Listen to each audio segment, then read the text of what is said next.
मैं जानता हूँ कि तुम मेरी शक्ल नहीं देखना चाहते, लेकिन यहाँ आना आज मेरी एक मजबूरी थी। वो आज फिर उसके ऑफिस में आया था और उसके आने की खबर सुनकर न जाने क्यों दामयार ने उसे अंदर आने की इजाज़त भी दे दी थी। हालांकि वो ना तो उससे मिलना चाहता था और ना ही उसकी शक्ल देखना चाहता था। मैं चाहता हूँ कि ये तुम्हारी आखिरी दफ़ा की यहाँ की हाज़िरी हो।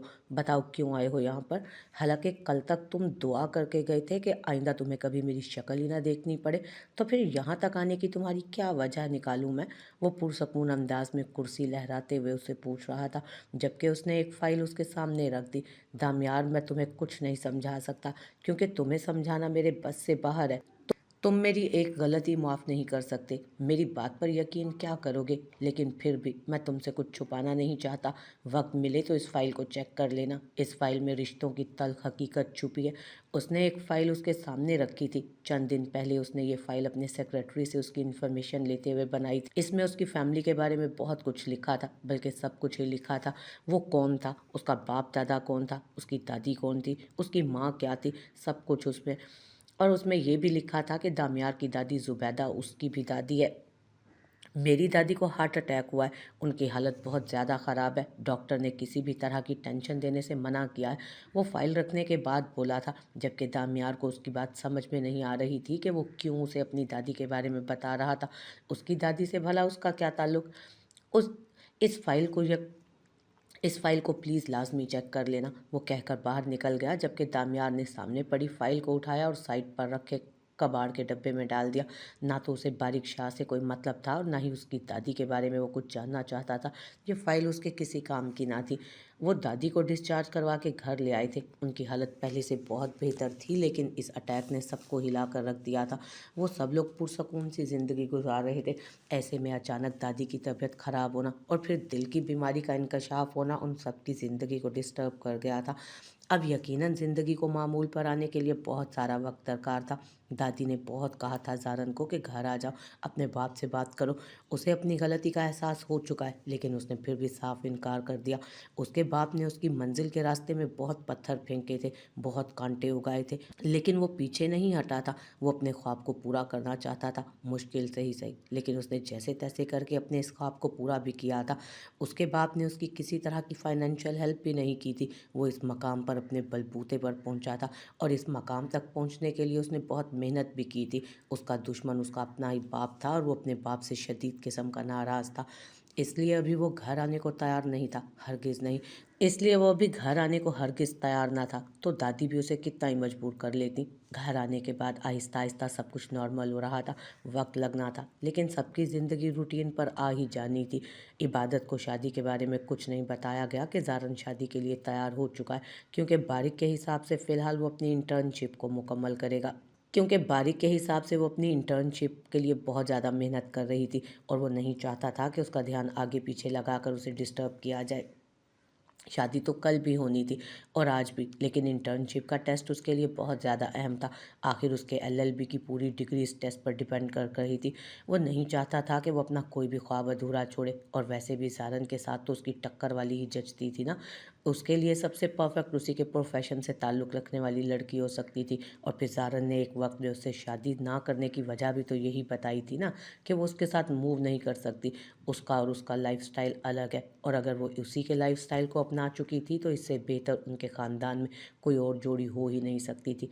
इबादत, मुझे ना ये वाले इयररिंग्स बहुत पसंद आ रहे हैं, तुझे कैसे लग रहे हैं? इबादत और जोहरी उस वक्त शॉपिंग के लिए आई थी।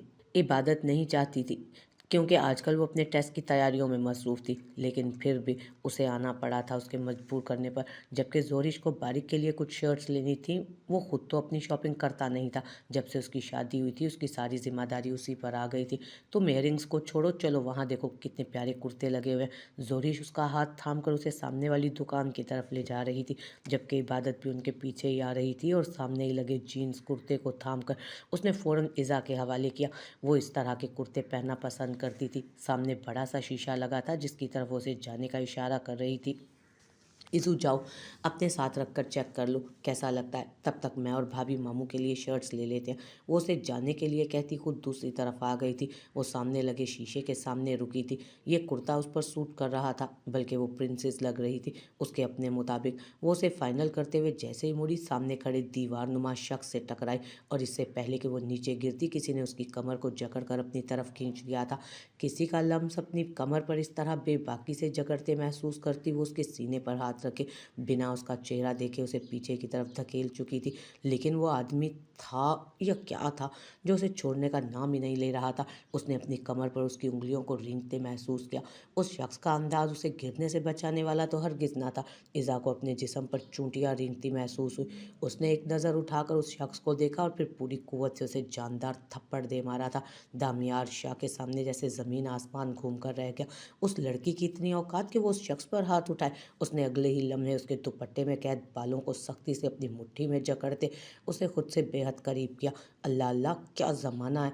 एक तो उसने उसे गिरने से बचाया और ऊपर से उसी को थप्पड़ मार दिया। सामने से गुजरते एक बूढ़े आदमी ने काफ़ी ऊंची आवाज़ में कहा था।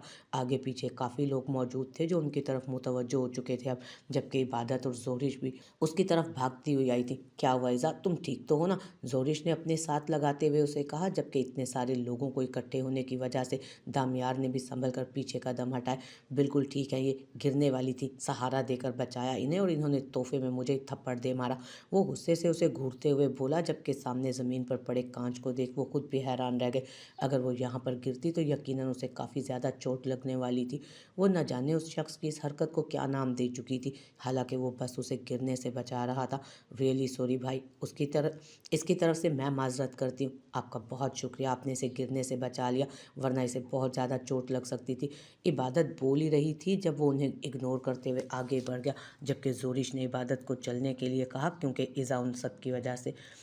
इज़ा इस सब हालात की वजह से बहुत ज़्यादा घबरा गई थी। क्या हुआ इज़ा, तुम इतना डर क्यों गई थी? कौन था वो आदमी और तुम्हें इस तरह से क्यों घूर के देख रहा था, जैसे तुम्हें पहले से जानता हो? उसने उसको सॉरी बोला तो बिना कुछ बोले वो आगे चला गया। इज़ा के घबराने पर जोरिश और इबादत उससे पूछने लगी, इबादत, ये वही आदमी था जिसे मैंने उस दिन शादी में ग्रूम रूम में देखा था? मैंने तुम्हें बताया था ना, बहुत अजीब था वो, जैसे मुझे खा जाएगा। अभी भी वो मुझे वैसे ही देख रहा था। वो काफ़ी ज़्यादा घबराई हुई लग रही थी। मुझे लगा कि वो मुझे कोई नुकसान पहुंचाने आया, इसीलिए मैंने बेख्तियार उस पर हाथ उठाया और थप्पड़ दे मारा। अब पता नहीं ये आदमी क्या करेगा मेरे साथ। वो कुछ घबराई हुई थी। इज़ू, तुम बिना ज़रा सी बात पर परेशान हो जाती हो। मेरा बच्चा, ऐसा कुछ नहीं, वो क्या करेगा? उसने तुम्हें गिरने से बचाया और वैसे भी तुम घबरा गई थी कि इस तरह किसी आदमी ने तुम्हें क्यों पकड़ा है। और तुम्हारी ये हरकत हरगिज़ भी गलत नहीं थी। कोई भी अगर तुम्हें गलत अंदाज से छुएगा तो तुम उसे थप्पड़ नहीं मारोगी क्या? और क्या करोगी भला? ज़ोरिश को उसकी ये हरकत बिल्कुल भी बुरी नहीं लगी थी। हाँ, लेकिन वो आदमी अगर तुम्हें दोबारा कहीं नज़र आया तो उसे सॉरी कह देना। वो बस ऐसे ही शायद किसी चीज़ की तलाश में नज़रें दौड़ा रहा था और तुम फ़ज़ूल में उसके बारे में सोच रही हो। और वो तो उस दिन का वाक़या भूल भी चुका होगा। इतना भी अब कोई फ़ारिग नहीं बैठा होता मेरी जान। इबादत उसे समझाकर उसका हाथ थामे उसे अपने साथ ले जाने लगी, जबकि वो अब तक घबराई हुई थी। अब रिलैक्स हो जाओ यार, क्या है, इतना भी घबराने की क्या ज़रूरत है? चलो आ जाओ, तुम्हारी फेवरेट फिल्म लगी हुई है थिएटर में, वो भी देखनी है। वो दोनों ही उसे नॉर्मल करने की कोशिश कर रही थी, जबकि दूर वो कहीं खुद पर किसी की गहरी नज़रों का हिसार महसूस कर रही थी। उसे लग रहा था कि कोई उसे देख रहा है और वो भी मुसलसल। उसने हर तरफ निगाहें दौड़ाई लेकिन उसे नज़र कोई नहीं आया। अभी तक उसे अपनी कमर पर उस शख्स की गिरफ्त महसूस हो रही थी। अभी तक वो आदमी की वहशतनाक गिरफ्त से निकल नहीं पाई थी। उसे अजीब सा खौफ महसूस हो रहा था उस शख्स की निगाहों से, जैसे वो उसे खा जाएगा। फिल्म के दौरान भी वो बिल्कुल खामोश ही रही। वैसे तो वो फिल्म में कई लोगों को तंग करने के लिए सरगोशियां करती थी, लेकिन आज वो खामोश रही। उसकी सोचें बार बार उसी शख्स की तरफ जा रही थी। वो चाहकर भी उसे अपने ज़हन से निकाल नहीं पा रही थी, जबकि इबादत और जोरिश दोनों ने ही फिल्म को काफ़ी इंजॉय किया था। आयशा, प्लीज़ मुझे तंग मत करो, थोड़ी देर में लॉयर्स आने वाले होंगे, मैं बस ये लास्ट वाले कुछ क्वेश्चंस देख लूँ। आयशा ने आकर उससे बातें करना शुरू की तो उसने काफ़ी सख्ती से उसे कहा, यार बस कर दो ना, कितना पढ़ोगे तुम? जब से आई हो तुम पढ़े ही जा रही हो। सिर्फ पढ़ाई नहीं देखेंगे वो लोग, कॉन्फिडेंस भी चेक करेंगे और भी बहुत सारी चीज़ों में अच्छा होना ज़रूरी है। सिर्फ किताबें चाटने से कुछ नहीं होगा।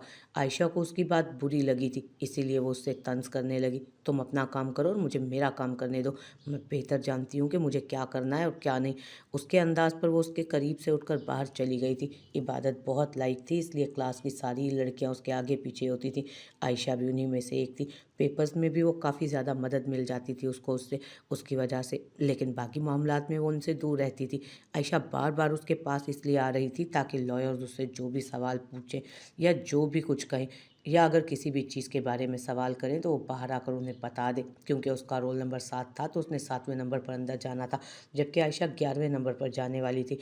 अभी इबादत बाहर आकर बैठी ही थी जब 7 से 8 गाड़ियाँ स्पीड से अंदर दाखिल हुई। यकीनन वो गाड़ियाँ उन लॉयर्स की ही थीं। वो अपनी पढ़ाई मुकम्मल कर चुकी थी। उस वक्त वो बैठकर दुआएं मांग रही थी कि वो लोगों के सामने अपना कॉन्फिडेंस बहाल रख पाए।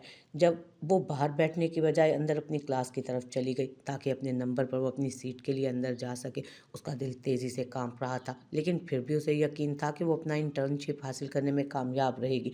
वो क्लास में आई तो बारी बारी स्टूडेंट्स को नीचे ऑफिस में बुलाया जाने लगा। 2 लड़कों का इंटरव्यू हो चुका था, जबकि एक लड़की अभी अपना इंटरव्यू देकर आई थी।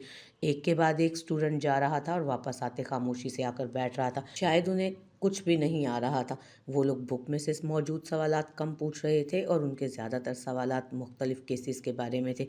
अगर कोई रेप विक्टिम हो तो आप उसका केस किस तरह से हैंडल करेंगे? अगर कोई कत्ल कर चुका हो तो उसका केस किस तरह से हैंडल होगा? अगर कोई बेगुनाह हो और उस पर इल्ज़ाम लगा दिया जाए तो उसकी दलाइल किस तरह से दी जाएंगे?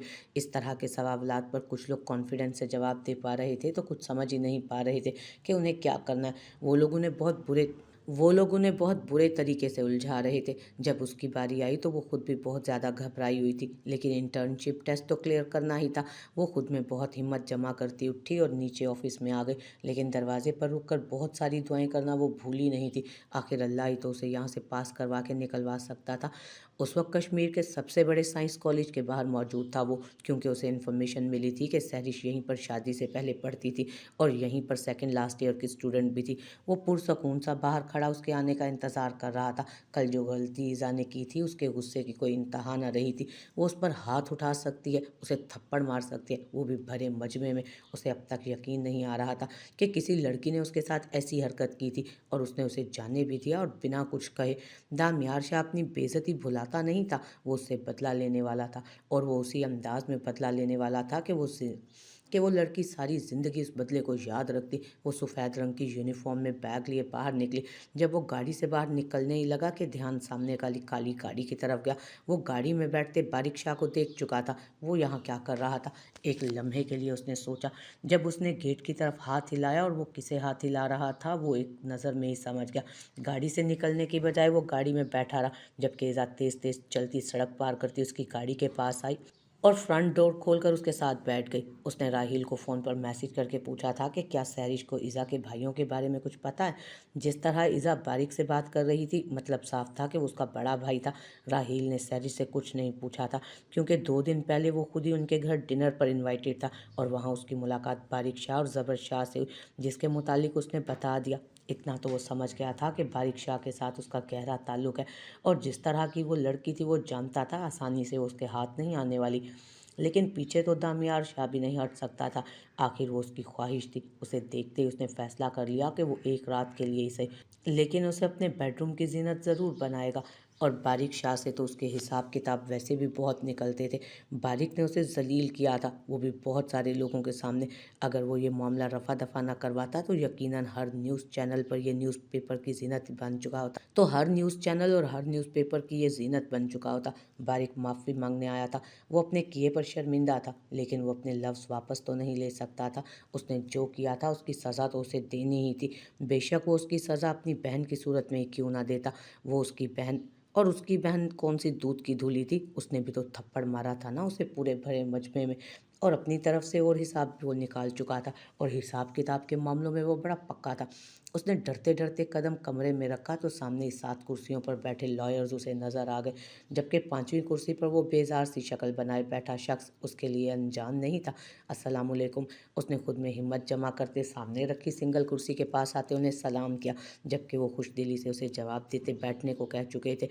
मिस इबादत जुल्फ़िकार, आप इस यूनिवर्सिटी की टॉपर्स में से एक हैं। आपसे मिलकर हमें बहुत खुशी हो रही है, लेकिन आप कुछ नर्वस लग रही हैं। वो बड़ी उम्र के सीनियर लॉयर सगीर भट्ट साहब थे। नहीं सर, मैं नर्वस हरगिज़ नहीं हूँ, उसने मुस्कुराकर जवाब दिया था।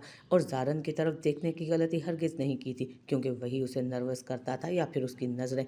ये तो बहुत अच्छी बात है, हमारे पास आपकी डिग्री और कुछ कागजात हैं, आपके नंबर्स तो बहुत अच्छे हैं, लेकिन हम जानना चाहेंगे कि अगर आपके पास एक रेप विक्टिम इंसाफ के लिए आती है तो आप उसके केस को किस तरह हैंडल करेंगी?